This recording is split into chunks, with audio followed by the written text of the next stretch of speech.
안녕하세요. 11월 2일 아침 예배를 하나님께 드리겠습니다.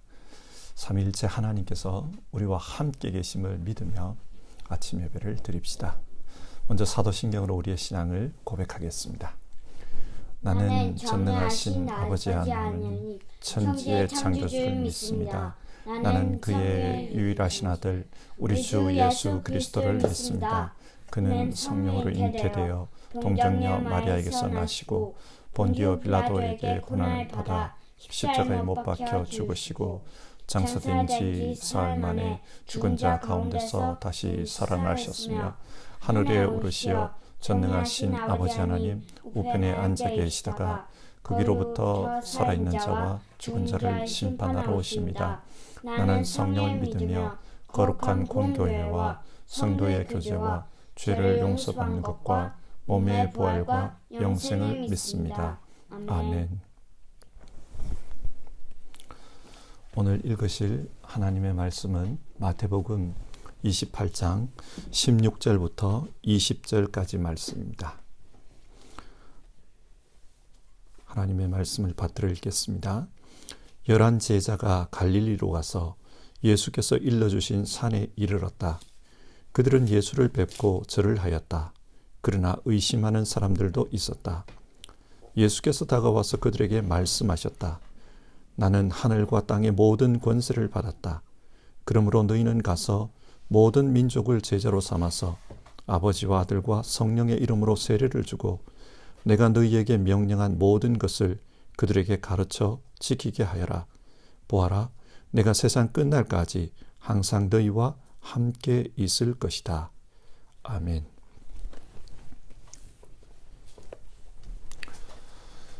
오늘 읽은 성경 말씀은 흔히 예수님의 지상 명령이라고 불리는 말씀입니다.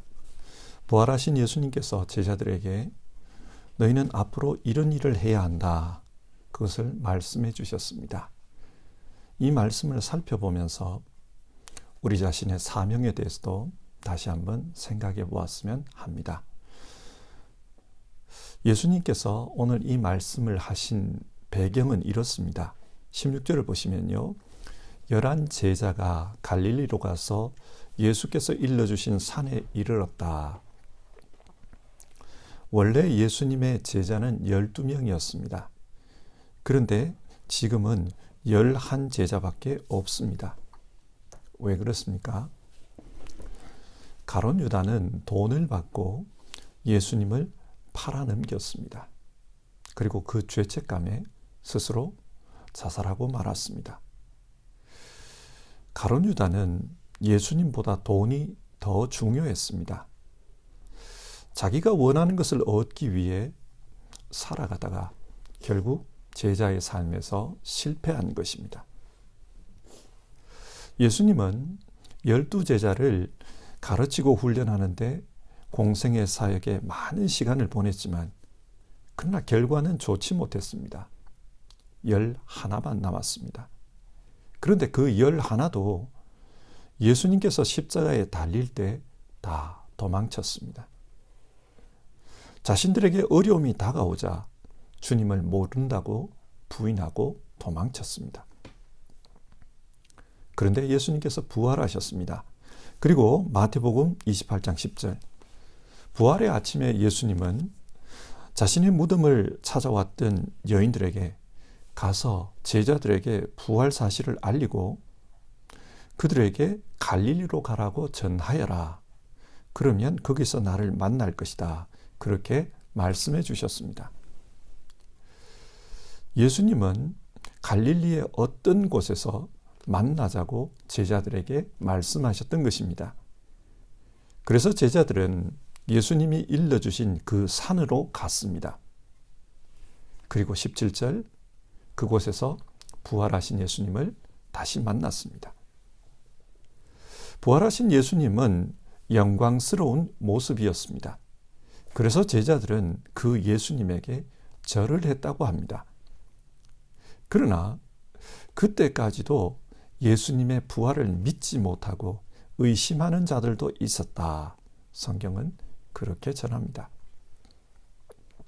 자, 이런 상황에서 예수님께서 말씀하십니다. 18절. 나는 하늘과 땅의 모든 권세를 받았다. 부활하신 예수님은 하늘과 땅의 모든 권세를 받은 자, 즉 통치자로서 제자들 앞에 나타나신 것입니다. 예수님께서 십자가에 달릴 때 유대인의 왕 예수라는 죄패가 십자가에 붙었습니다. 예수님은 구약이 예언했던 그 유대인의 왕이었습니다. 그런데 그 유대인의 왕이 이제 하늘과 땅의 모든 권세를 하나님으로부터 받아서 나타나신 것입니다. 여기서 이해되지 않는 부분이 있습니다. 하늘과 땅의 모든 권세를 받은 하늘의 왕이라면 당연히 왕의 도성인 예루살렘에서 제자들을 만나 이야기를 나누는 것이 자연스럽습니다. 그런데 왜 예수님은 굳이 제자들에게 갈릴리에서 만나자고 그렇게 말씀하신 것일까요? 마태복음 4장 15절을 보면 이방 사람들의 갈릴리라는 표현이 나옵니다. 그러니까 이 갈릴리 땅은 이방인을 상징하는 땅입니다. 지금까지 사람들은 메시아는 유대인의 왕이라고 생각했습니다. 유대 민족을 구원해 줄 구원자라고 생각했습니다. 그러나 예수님은 유대 민족만의 구원자가 아니라 이 땅 모든 민족의 구원자로서 이방을 상징하는 갈릴리에서 제자들을 만나고 있습니다. 그러면서 이런 말씀을 하십니다. 19절.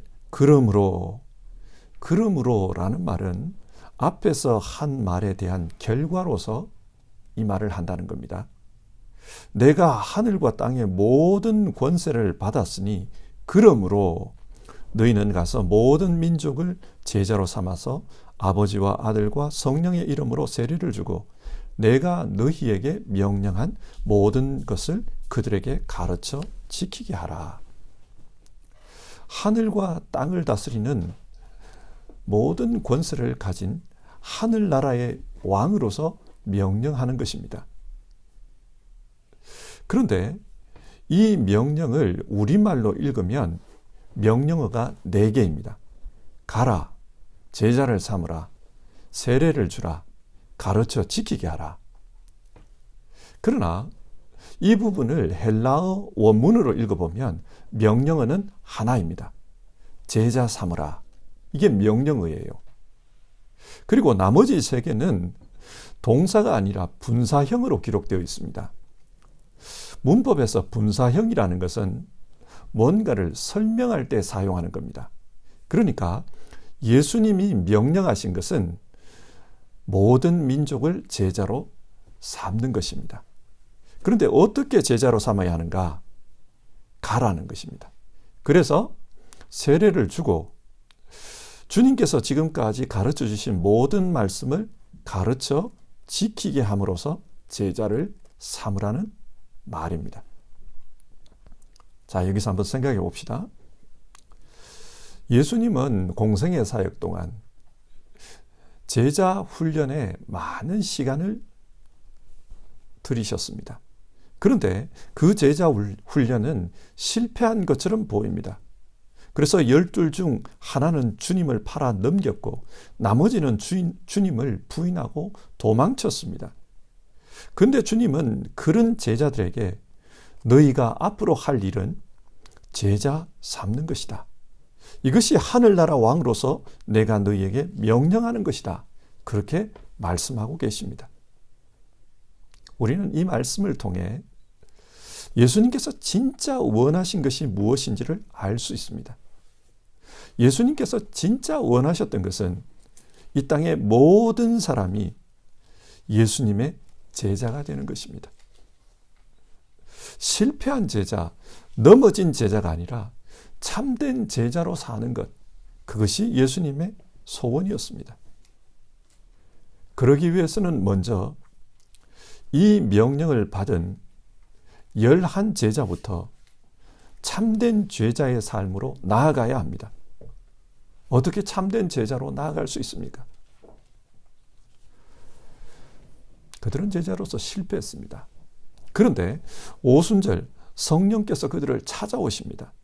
그러자 그들은 참된 제자로 거듭났습니다. 주를 부인하던 그들이 담대하게 주를 증거하는 제자로 변화되었습니다.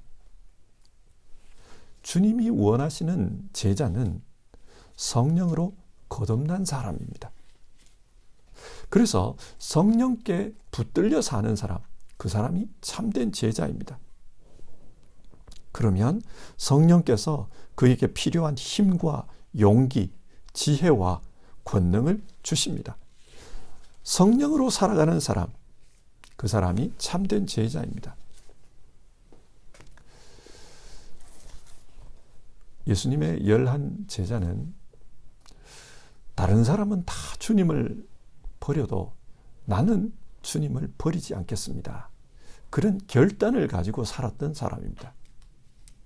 그들이 자기 의지로는 제자로 살려고 하는 그런 투철한 제자의식이 있었습니다. 그러나 그 의지만으로는 제자로 살 수가 없었습니다.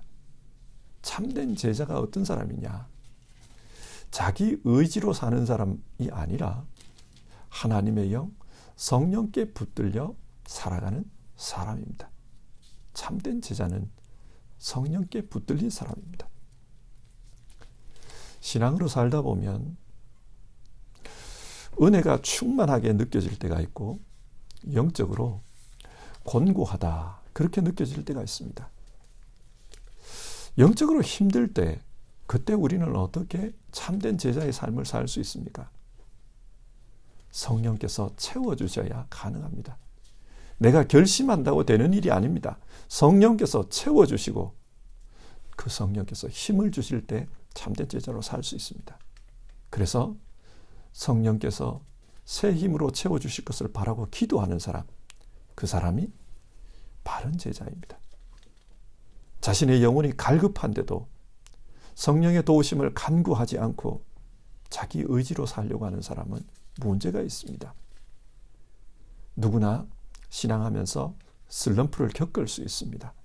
그럴 때 기도의 자리로 나아가서 성령의 채워주심을 간구하는 것, 그것이 참된 제자의 모습입니다.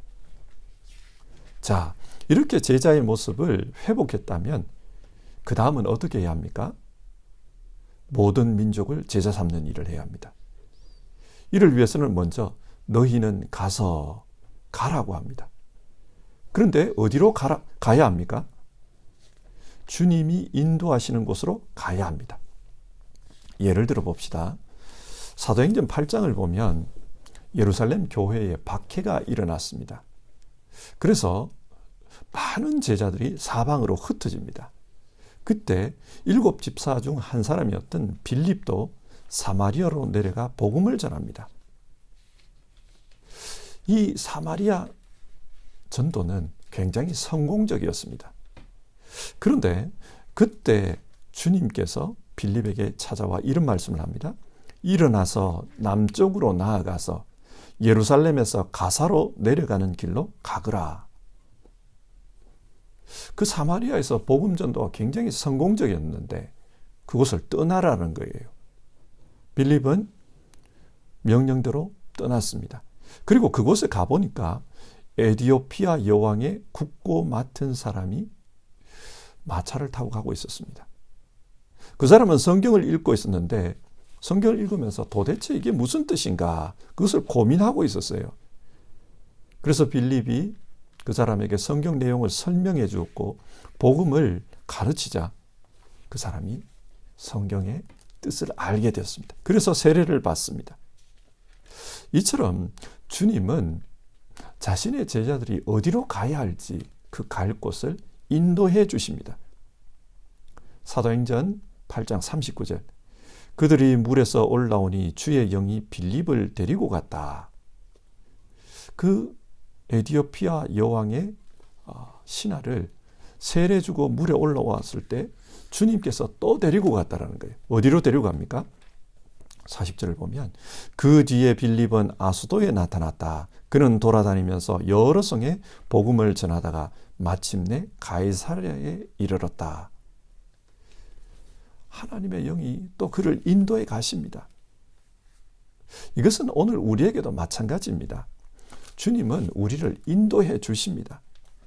이 말씀을 믿고 생각해 보면 지금 내가 살고 있는 이곳도 주님이 인도해 주신 곳이라는 사실입니다. 그런데 사람들은 이 사실을 망각하고 자꾸만 선교를 위해서 나는 어디로 떠나야 한다. 내가 갈 곳은 어디인가? 그런 생각을 합니다. 주님께서 인도해 주신 그곳이 선교지입니다. 주님께서 맡겨주신 내 가정, 내가 살고 있는 그곳이 주님께서 맡기신 전도지입니다. 그곳에 아직 이방인으로 살고 있는 이가 있다면, 그의 영혼이 아직도 이방인이라면 그곳에서 제자 삼는 일을 해야 합니다. 그 장소를 내팽개치고 자꾸 나는 어디로 가야 할까? 그런 생각을 하는 것은 성경의 가르침에 맞지 않습니다. 그리고 이어서 예수님은 아버지와 아들과 성령의 이름으로 세례를 주라고 하십니다. 마태복음이 읽혀지던 당시 사람들은 세례를 받고 교회의 일원이 되었음을 확인했습니다. 그렇기 때문에 세례가 굉장히 중요합니다. 세례를 받았다는 말은 나는 예수님을 믿는 사람이 되었습니다. 그런 뜻입니다. 그러나 여러분, 오늘날 세례가 어떤 의미입니까? 사람들은 세례를 아주 형식적으로 이해하는 것 같습니다. 어떤 이야기를 들어보면은 군대에 가서 세례를 받았다는 거예요. 왜 세례를 받았냐? 세례 받으면 초코파이를 많이 준다고 해가지고 세례를 받았다는 겁니다. 물론 그렇게 해서 세례를 받고 나중에 진짜 예수님을 믿는 신앙인으로서 살아가는 그런 사람도 많이 있습니다만, 오늘 말씀을 이런 형식적인 세례 행위에 대한 말씀으로 이해해서는 안 됩니다. 이 부분을 헬라어 원어로 읽어보면은 아버지와 아들과 성령의 이름으로 세례를 주라. 이 부분에서 에이스라는 전치사가 사용되었습니다. 에이스라는 전치사는 무엇 안으로, 그런 뜻입니다. 그러니까 예수님께서 말씀하시는 세례는 그 사람의 삶이 아버지와 아들과 성령의 이름 안으로 들어가는 것입니다. 그 사람의 삶이 이동을 하는 거예요. 이제는 하나님 안으로 들어가는 겁니다. 그렇게 하나님 안으로 들어가면 그 사람의 삶에 질적인 변화가 나타날 것입니다. 로마서 6장에서 바울도 똑같은 말을 합니다. 바울은 세례를 설명하면서 우리 모두는 세례를 받을 때 예수님과 함께 십자가에서 죽었음을 알지 못합니까? 그런 말을 합니다. 이 세례가 뭐냐? 예수님과 함께 죽고 예수님과 함께 새로운 삶으로 다시 사는 것, 그것이 세례라고 말합니다. 그러니까 세례를 주라, 이 말은 어떤 세레모니를 행하라, 그 말이 아니고 그 사람의 삶이 하나님 안으로 이동하도록 그렇게 인도하라는 말입니다. 자, 한 사람의 삶이 하나님 안으로 이동하는 것, 즉 변화하는 것, 이것을 위해서는 어떻게 해야 합니까? 내가 너희에게 명령한 모든 것을 그들에게 가르쳐 지키게 하여라. 예수님께서 이미 가르쳐 주신 것이 있습니다. 그 가르쳐 주신 말씀을 그대로 가르치고 또 지키게 하라고 합니다. 이렇게 하나님의 말씀을 배우고 실천하며 살 때, 그때 그 사람의 삶에 실질적인 변화가 나타납니다. 그래서 교회는 이런 하나님의 말씀을 가르치고 또 지키게 하도록 하는 것입니다. 그게 교회의 사명입니다. 사도행전 20장 24절, 바울이 자신의 사명을 이렇게 소개합니다. 내가 나의 달려갈 길을 다 달리고 주 예수께 받은 사명 곧 하나님의 은혜의 복음을 증언하는 일을 다 하기만 하면 나는 내 목숨이 조금도 아깝지 않습니다. 그는 자신이 받은 사명을 하나님의 은혜의 복음을 증언하는 것이라고 합니다. 이 복음을 증언할 때 말로 증언할 수도 있습니다. 그러나 말이 아니라 행동으로 증언할 수도 있습니다. 복음은 영혼을 살리는 일입니다. 사람은 육신과 함께 영혼으로 살아가고 있습니다. 이 영혼이 중요합니다. 그런데 이렇게 영혼이 중요하다고 가르치면서도 정작 자신은 육신의 삶에 매달려 산다고 한번 가정해 봅시다. 육신의 즐거움을 추구합니다. 육신의 소원을 이루기 위해서 노력합니다. 육신의 욕망을 위해 삶을 살아갑니다. 그 사람의 삶을 보면 육신적인 것밖에 보이지 않습니다. 그러면서도 어떤 누군가에게 당신의 영혼을 위해 복음을 믿으라 이렇게 말을 한다면 그 사람의 말이 얼마나 힘이 있고 설득력이 있겠습니까? 우리는 오직 행함과 진실함으로 주의 복음을 전해야 합니다. 복음을 증언한다는 것은 내가 그 복음으로 살아가는 것입니다. 오늘 말씀을 정리하겠습니다. 오늘 읽은 예수님의 말씀은 제자들에게 전해주신 유언과도 같은 명령입니다. 가서 제자를 삼아라. 이 명령은 오늘 우리 모두에게도 주신 명령입니다. 그렇기 때문에 우리는 이 명령을 나에게 하신 말씀으로 생각하고 살아야 합니다. 그러기 위해서는 먼저 우리 자신이 예수님의 제자로 사는 것에 내 삶의 목표를 두어야 합니다. 여러분, 우리는 어떤 제자입니까? 예수님은 제자로 사는 일에 실패한 11제자를 만나 이 말씀을 하셨습니다. 가서 모든 민족을 제자로 삼으라. 우리 자신이 예수님의 참된 제자로 사는 것을 삶의 목표로 두고 살아야 합니다. 내 자신이 참된 제자가 아닌데 또다시 누군가를 제자 삼겠다는 것은 옳지 않은 것입니다. 먼저는 내 자신이 예수님의 참된 제자로 사는 것, 그것을 목표로 해야 합니다. 그러기 위해서는 우리 모두가 성령으로 충만한 삶을 살아야 합니다. 내 자신의 의지를 믿고 사는 것이 아니라 하나님의 영에 붙들려 하나님이 주시는 힘으로 살겠다. 전적으로 나는 하나님으로 채워진 그런 인생을 살겠다. 그것을 목표로 삼아야 합니다. 그리고 주님이 보내신 곳, 그곳에서 나는 제자의 삶을 실천하겠다. 그 생각을 해야 합니다. 나를 가장 잘 아는 사람, 그 사람들 앞에서 내 인생이 하나님 안으로 들어간 인생, 변화된 인생임을 증언하는 삶을 살아야 합니다.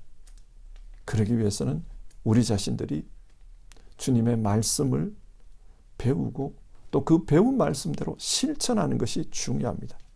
그때 다른 사람에게 복음을 전할 수 있습니다. 다른 사람을 제자 삼을 수 있습니다. 주님은 우리가 이렇게 살아가면 세상 끝날까지 우리와 함께 계시면서 도와주실 것이라고 그렇게 약속하셨습니다. 저는 개인적으로 오늘 말씀을 읽으며 나는 예수님 앞에서 어떤 제자인가 그런 질문을 해보았습니다. 내 생각이, 내 말이, 내 행동이 무엇을 목표로 하면서 살아왔는가? 내 생각과 내 말과 내 행동을 살펴보게 됩니다. 여러분은 어떤 제자입니까? 요한복음 21장을 보면 예수님은 제자의 삶에 실패한 베드로에게 찾아오셔서 너는 나를 따르라. 다시 그 말씀을 하십니다. 너는 나를 따르라. 주님의 제자로서의 삶을 살라는 그 요청이었습니다. 예수님을 믿는 사람은 제자로 사는 것, 그것이 인생의 사명입니다. 주님께서 유언과 같은 말씀으로 남겨주신 명령입니다. 제자로 사는 것이 우리 인생의 사명입니다. 제자로 사는 것은 예수님을 따라가는 것입니다. 예수님으로부터 배우고 예수님처럼 살려고 노력하는 것입니다. 그래서 다른 사람에게 또다시 예수님을 증거하는 것, 그것이 우리 인생의 사명이라는 것을 생각하면서 삽시다. 육신의 눈으로 보면은 다양한 사명들이 있습니다. 그러나 영적인 눈으로 보면 우리 모두는 제자의 삶이라는 이 사명을 가지고 살아가는 사람들임을 꼭 기억합시다. 오늘 하루도 우리의 인생이 제자 되는 것에, 예수님 제자로 사는 것에 그 사명이 있다는 것을 다시 한번 생각하고 우리 인생을 정리하면서 하루를 살아갑시다. 함께 찬송하고 기도하겠습니다. 450장 내 평생 소원 이것뿐. 우리 1절, 2절, 5절 부르고 기도하겠습니다.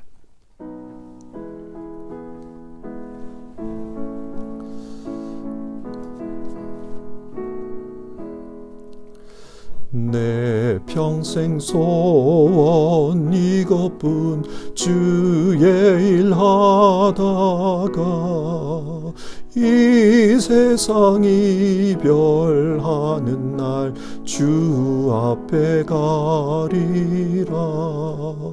꿈같이 헛된 세상 일 취할 것 무엇냐. 이 수고함 많아여도 헛된 것뿐일세. 살같이 빠른 광음을 주 위에 아끼세. 온 몸과 마음을 바치고 힘써서 일하세.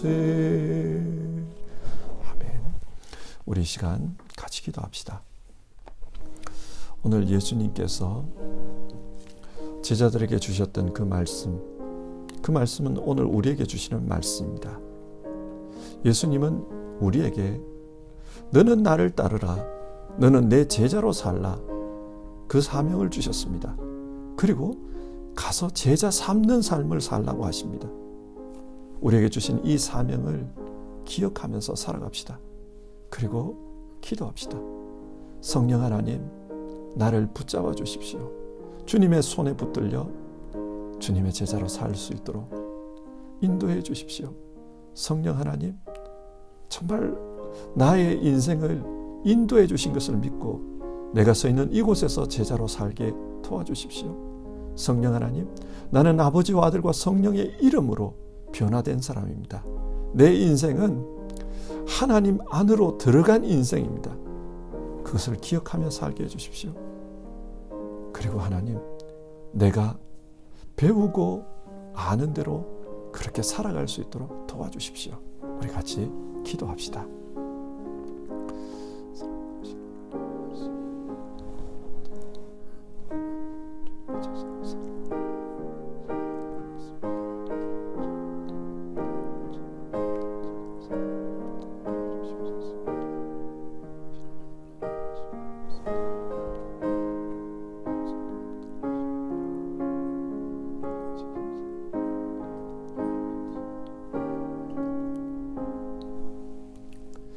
하나님, 오늘 예수님의 제자로 살라, 또 세상으로 나아가서 제자 삼는 사람으로 살라, 주께서 우리에게 주신 그 사명에 대해 우리가 함께 말씀을 살펴보았습니다.